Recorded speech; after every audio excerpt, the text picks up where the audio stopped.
So we keep talking about cheating on this podcast, and there is a reason for that. Even though it happens commonly in our community, it's not talked about nearly enough. I haven't seen many platforms talking about it. So we will keep talking about it here as long as we need to. Let's get into it. Let us begin. Assalamu alaikum and welcome to the Muslim Marriage Podcast, where we show you how to find and build a healthy marriage as a Muslim. I'm Zahra Hassan. And I'm AJ, and we've been married for 4 years. And before we get started, we're just going to review the answers to last week's quiz time. If you remember, we asked what are the 5 steps of discussion that we talk about all of the time whenever a couple is pursuing conflict resolution. Do you remember what they are? Ba-ba-da-ba. Go ahead and tell them. Okay. Step 1, validate. So validate your partner's experience. Step 2, articulate your experience. Step 3, check in. Which is see. Do you understand? Yeah, see if your partner understood what your experience was. Step 4, state your need, and then step 5, check in again. Do you understand? Yes, sounds simple, but it will take a long time to perfect. But it's a very effective guideline for how to actually do good conflict resolution. If you would like more information about that, always feel free to reach out. We have at least a dozen episodes now talking about it in some detail. At least. Okay, but let's get to today's episode. So this week's episode is entitled, I'm worried that my husband might talk to women. Yeah. Well, that's a weird worry to have. It depends on the situation. How do you expect him to talk to you? Okay, so it doesn't mean all women. It just means women who are non-mahrams. Oh, yeah. Okay. Yes. Yeah. Should I write non-mahram? Okay, so I will write non-mahram in the title. Make sure there's no confusion. Yeah. Okay, so this is coming from a sister in the Muslim marriage subreddit.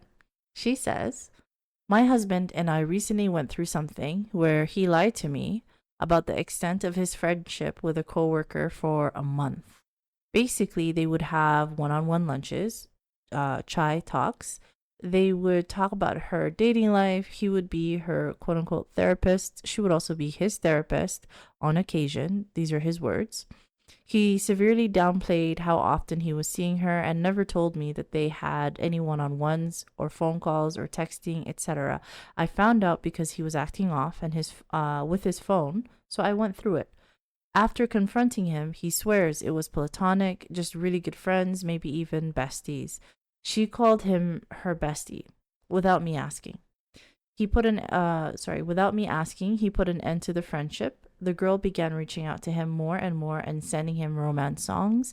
He states that she had gained feelings for him. He has not reciprocated and has completely ignored all attempts to contact him. Now, I basically made him swear that he will never have interactions like this with a female again. In addition, I told him that I don't want him being friendly with women at work at all, like professional behavior only, because my trust is pretty much gone. He is getting upset with me over this, he is getting upset with me over this ask and calling me insecure, lol.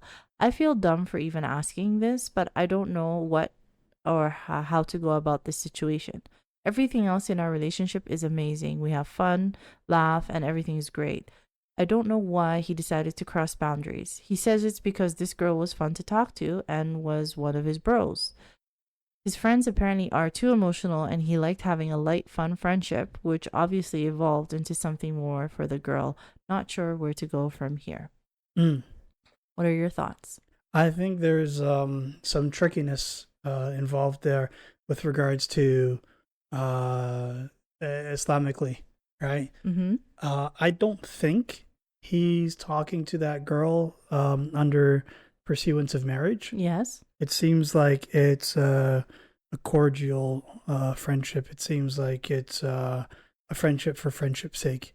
And if it's a friendship for friendship's sake, then she's in the right. Yes. And he should cut it off immediately, right? Yes. But if he's pursuing a second wife, that's a different matter.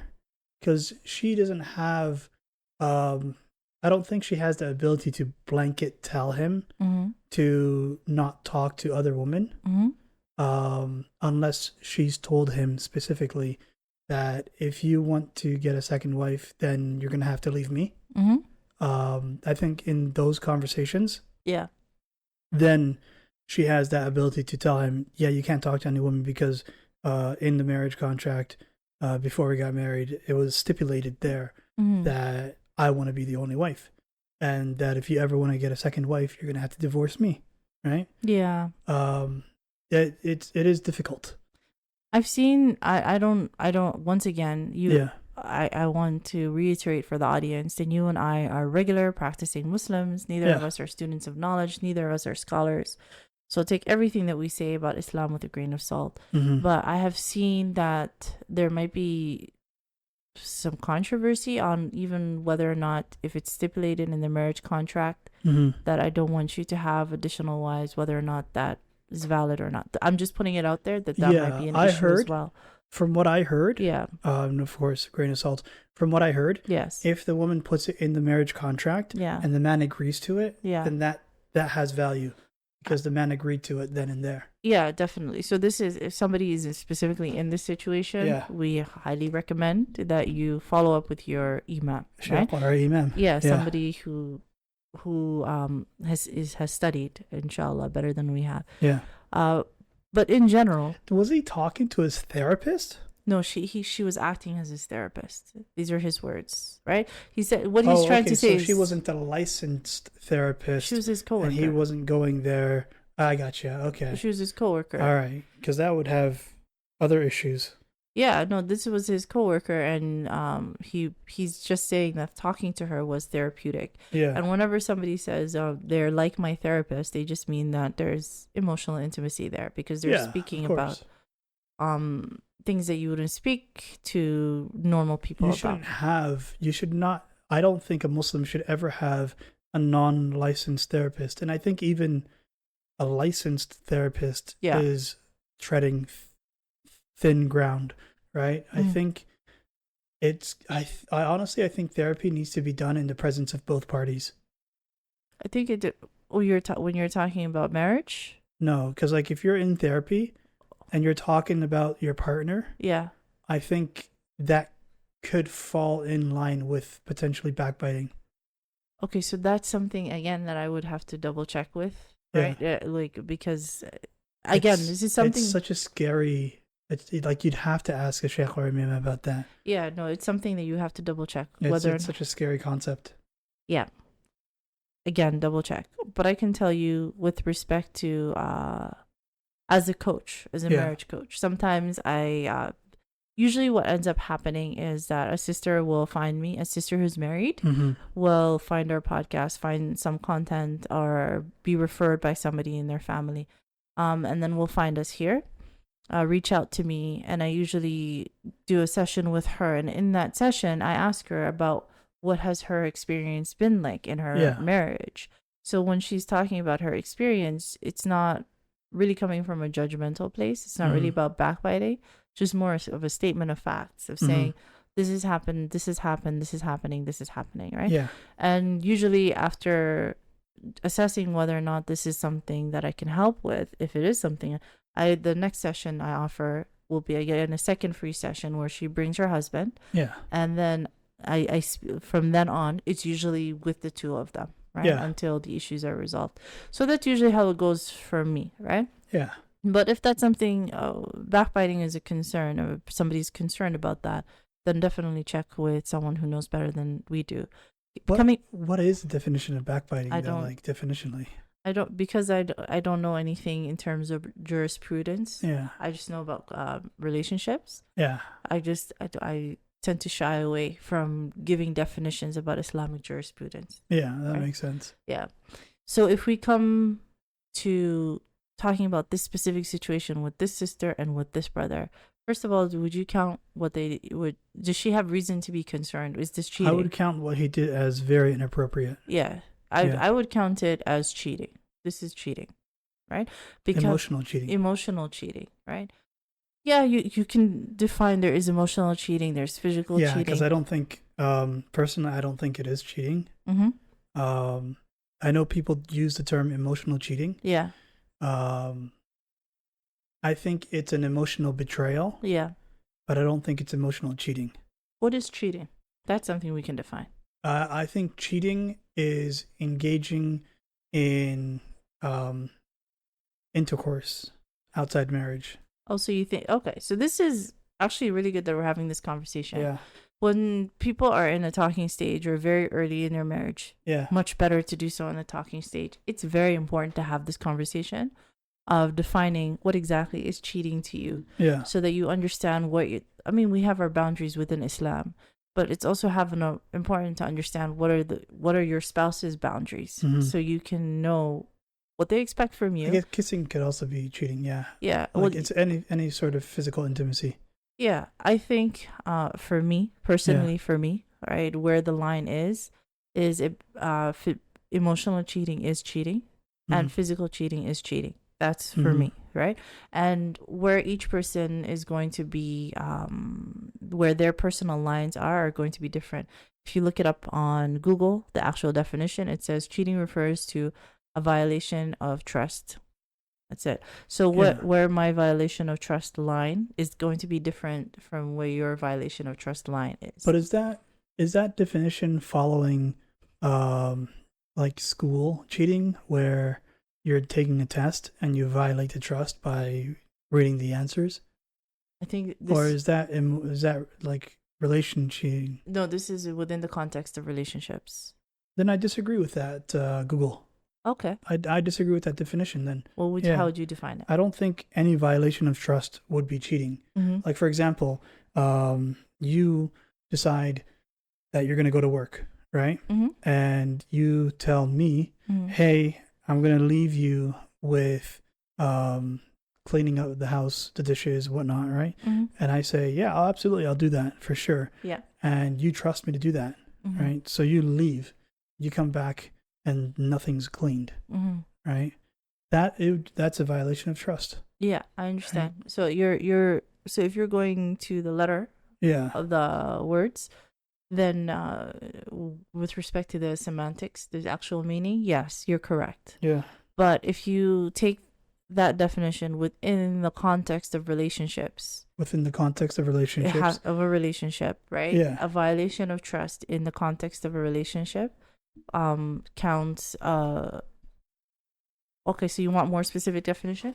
So it says here. It gets more specific let me put the more specific. It says here, cheating refers to a violation of trust through deceit. It typically involves emotional or sexual intimacy with someone outside the relationship without a partner's consent. And so in this case, they included both. I think that people are it's soft in this day and age. I don't know. I think that people are soft in this day and age because I think it's a betrayal. Yeah. But I don't think it's cheating. I would reserve cheating specifically for if a person kisses someone or sleeps with someone or has any sort of physical intimacy. Let me pose If they whisper sweet nothings to the person, you know what? I'd also think that's cheating. Yeah, exactly. Yeah. We came to the same conclusion. Like, God forbid. Okay, so I'm just gonna give myself as an example just to help you understand. Well, no, give someone else. Okay, I'm just gonna to make sure that it person A. Let me to make sure that it hits home because this was an example, right? Well, I've already agreed with you. Okay, but do you understand? So you can already guess what I was going to ask. Yeah, and I'm already angry. Exactly. So it's about empathizing, right? Yeah. So had this situation been reversed, where this sister was the one who was at work and had this emotionally intimate relationship with the gentleman to the point where she acted as his therapist, and more importantly, he acted as her therapist, which means most likely she's talking about her marriage. Because here, most likely, he's talking about his marriage, right? Oh, she's married too? No, his wife. Oh. Right? His wife. That's what I'm saying. Yeah. I'm giving a hypothetical. Yeah. He wouldn't like that. He would be very upset. He would be doing all of the things that she's doing. He would be making the same demands that she's making. Yeah. Do you see what I'm saying? Yeah. So it's not so much like it's just there's a very human element to it, and that's why even within our religion it's extremely because it can do so much damage It's to harmful. marriage. Yeah, it can do so much damage to a trust and then the trust.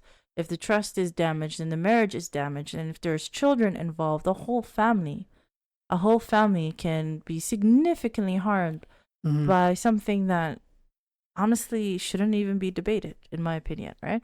So this is a case of emotionally cheating. I was able to broaden my horizons today. I'm so glad. Alhamdulillah. I'm glad we came to the same place, right? But This is a reference to that episode we did a couple days back, yes. where a person who has the knowledge, Mm-hmm. right, feels the emotion stronger. Mm-hmm.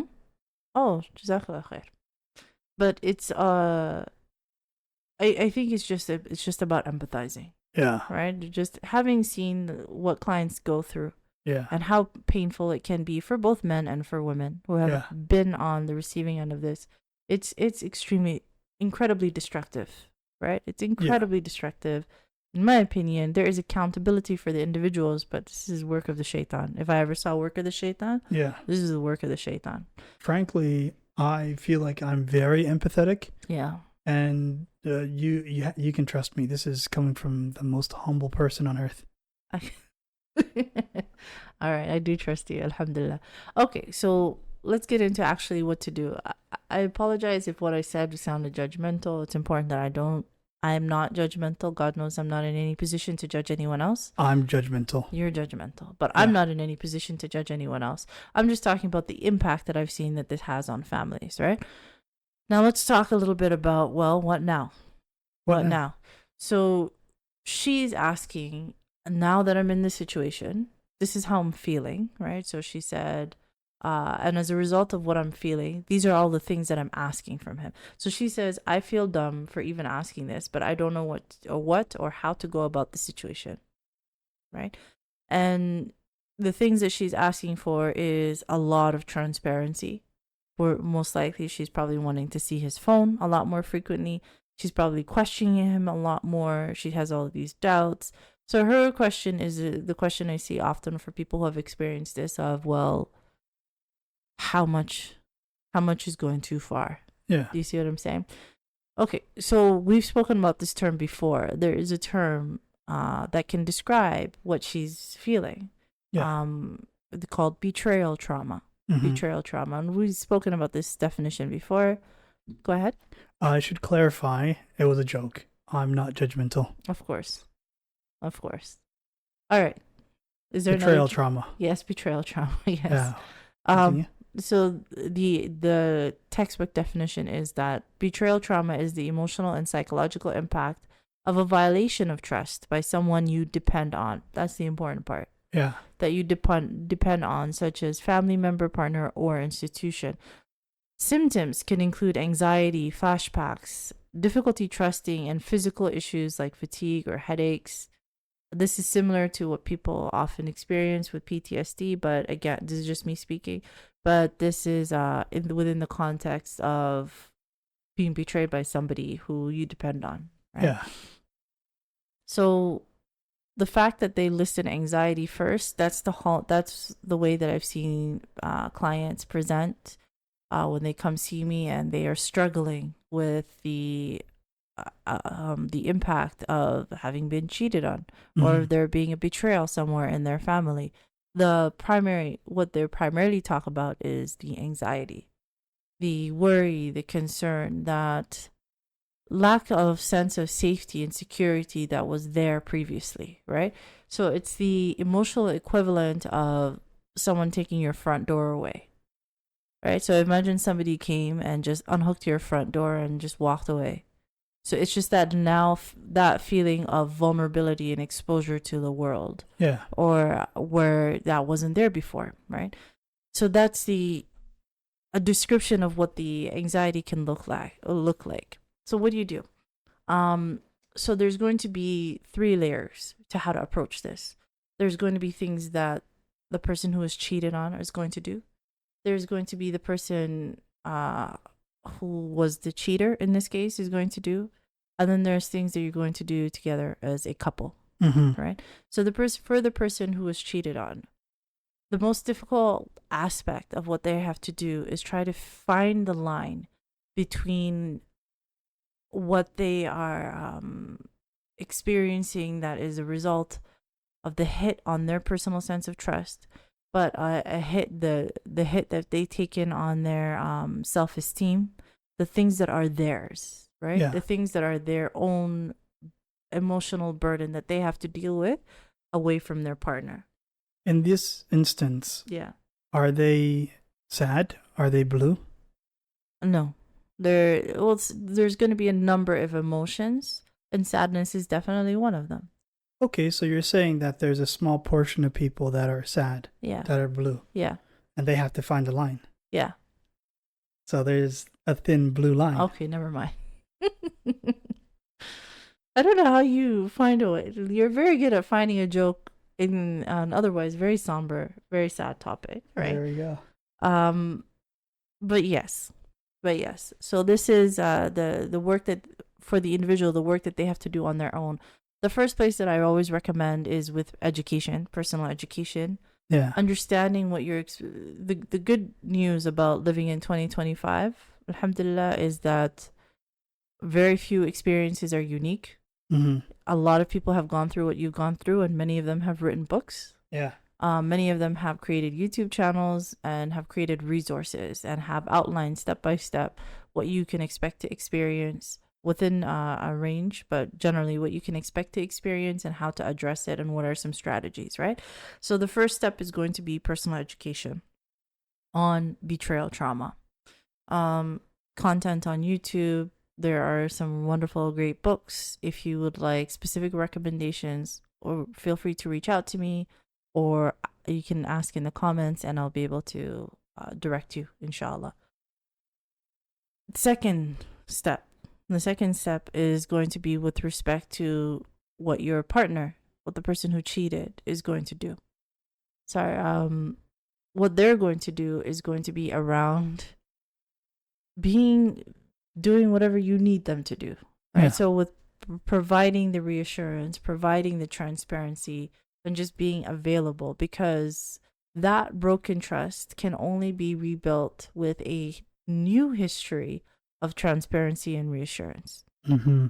That as the person who cheated, this is just the consequence. This is just what it means to get back to where you were before, is just being available to help your partner rebuild that trust. It's going to be hard. It's not easy, right? But it's also not forever. Yeah. And if you feel like the asks that your partner is asking you, like the number of times she's asking to see your phone, or the number of times she's asking where were you, why were you late from home, like all of those asks, if you feel like the frequency is not going down over time, and you haven't asked for help yet from a professional, it's time to ask for a professional. It's time to ask. Yeah, but you'll notice that there's progress being made when the asks start to come down over time, right? Yeah. And just be patient with your partner because they're struggling. Let me go back to the individual who was cheated on, right? I only gave them the one step, which is education. The second step is to develop using the education that you have acquired, is to develop strategies for yourself based on what's worked for people in the past, on how to identifying what exactly hurts and how to dealing with that pain, right? So for instance, after having been cheated on, a common wound that might be triggered or that might emerge is the not enough wound. Why not me? Like, why wasn't I good enough? Why wasn't I good enough? So your strategies might be around healing or reprogramming that wound, right? They might be around rebuilding your self-esteem, and learning again that you actually are enough, and that your partner cheating on you had nothing to do with you. It had absolutely nothing to do with you, and it would happen with anyone else. It's just it just happened to be you in this situation, right? So developing strategies to address what hurts specifically is the step 2. And then the step 3, for the individual who's been cheated on, which is the hardest part, is to pick your battles. You're going to have this overwhelming urge to want to address every single thought that comes, every single suspicion that comes, and every single moment of anxiety or doubt. You're going to want to address every single one of them as a conversation with your spouse. Yeah. Or as an ask with your spouse. You're going to want to check their phone all day, every day. You're going to want to, you're just going to want a lot of transparency. Yeah. So they're going to provide that to you, but it's important that it's within some level of control, right? Yeah. That it's not fair to take over your day or their day, but with constant questioning. It's not fair. Yes. But at the same time, you want, like, your spouse understands that that trust has been damaged, but part of rebuilding trust with your spouse is by showing them that your trust is not at zero, that it is actually being rebuilt. Yes. So imagine if you're being asked, 10 times a day, can I see your phone? Who are you texting? Who are you talking to? Who are you texting? If you're being asked all day, every single day for weeks on end, and they're not feeling like progress is being made, they're going to start wondering, well, why, if they're never going to trust me, why should I keep doing, which is a fair question, right? Yeah. Why should I keep trying if they're never going to trust me, right? Yeah. So you want to be fair in your asks. So instead of asking 10 times a day, and I understand why you want to ask 10 times a day. That feeling is completely valid, right? What you're experiencing is very painful. Find strategies to be able to limit to within reason. Yeah. Right? Like, develop schedules, maybe. Just say, okay, is it all right that at the end of the day when you come home that I take a look at your phone? Yeah. Or you can make a deal with your husband or with your wife and say, hey, I get to look at your phone twice a day, and I get to ask at random times if that's okay with you, right? Like you can set up protocols, random inspections. Yes, exactly. Protocols that will be able to give you the transparency that you need, but that will also give them the space that they need to not be all the time under the inspector floodlight. This is like for someone who's what do you mean? Caught emotionally cheating? Emotionally cheating, physically cheating, who has somehow betrayed the marriage. I think physically cheating, I think the marriage would just be done for, right? Whether it's the guy who did it or the woman who did it. I think that's very hard to recover from. One of the first things that you learn as a coach. Yeah. Right? And I'm sure I'm sure that therapists and counselors, they learn the same thing. Yeah. But one of the first things that you learn as a coach is that I cannot presume what the outcome will be, right? For each marriage is going to be unique in their circumstances, right? Those are two unique individuals creating a unique relationship. Yeah. And whether or not they reconcile is not for me to decide. Yeah. It's for them to decide. It's for them to find out. Exactly. So it's just helping people to gather the information that they need to see whether or not to help them make the decision that's best for them, right? I can talk all day about what I would do in that situation, right? And as a unique individual, but I can't begin to guess what it will be like for another person, and it's never my place to judge whether a person chooses to reconcile or chooses to walk away, right? Because only they know what they're dealing with. Yeah. But hopefully that part is clear. So number one, for so as a summary for the individual, the person who's been cheated on. Step 1, you need to educate yourself. Step 2, identify what hurts and develop strategies to reprogram and start healing that. Step 3, be realistic in how much transparency that you ask for, right? So you need to find a way to ask for enough that you feel like a sufficient amount of anxiety is assuaded, but not so much so that there isn't room for trust to start to be rebuilt, right? I just had a Jimmy Neutron brain blast moment. Go for it. the detectives, I'm just going to give them a new motto. Okay. That's for you to know and me to find out. Okay. All right. Pretty cool. Very cool. Very interesting. And then the number again now for the spouse who was the cheater in this case, their job is to be as transparent as possible and to be there to provide the reassurance, right? And if they feel like progress isn't being made, to raise their hand and say, "Hi, I don't know if what we're doing is working. We might be ready for marriage counseling." And finally, as a couple, if you can afford it, if you can find a way to find it, marriage counseling. Find marriage counseling to be able to identify exactly a pathway to help you to start rebuilding trust together as a couple, right? Only most likely that will come with time and repeated reassurance and transparency. However, to give you a more specific to your marriage pathway to rebuilding trust, a marriage counselor makes that happen a lot faster. Yeah. Okay. So hopefully, let me just take a look at the question, make sure I haven't missed anything. So yeah, that looks like we've answered her question. Is there anything that we're missing? Communication is key. Communication is key. And by communication, effective communication. Yes. So for anyone who's going through this, my heart goes out to you. It's very painful, very hard. It's not if you feel like reconciliation would be the path for your family, that pathway is again very long, very hard, but it's not impossible. I've seen families make it through this and make it back together. It's possible for trust to be rebuilt. You just need to, it just needs a lot of investment, information, patience in order to get back there. Yeah. And once again, if you are able to find marriage counseling or marriage therapy locally, I encourage you to find that. There are always resources that are available online in terms of free resources by people who talk a lot about betrayal trauma. That can be very helpful. There are support groups for people who are experiencing betrayal trauma. Quite often those are free. Again, that's very helpful.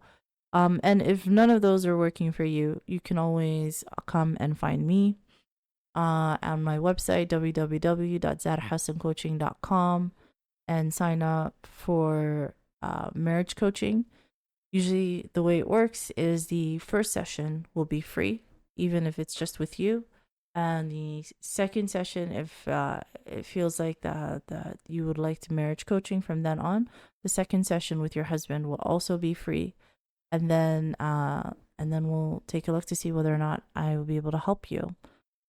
Link for that will be in the description below. If you have made it this far in the podcast episode, Jazaa K'Allah Khayr, we appreciate you choosing to spend your time with us. We know how, especially if you're married, we know how precious that is. If you have subscribed to our channel, Jazaa K'Allah Khayr, we appreciate every single subscription. If you haven't, and you found anything that we've said useful, please consider subscribing. It really helps us out a lot. I have a free happy healthy marriage habits guide. Feel free to download that in the description below. And if you would like marriage coaching, the link for that will also be in the description below. Jazakallah khair. Have a wonderful weekend, and we'll see you next time. Assalamu alaikum. Wa alaikum assalam.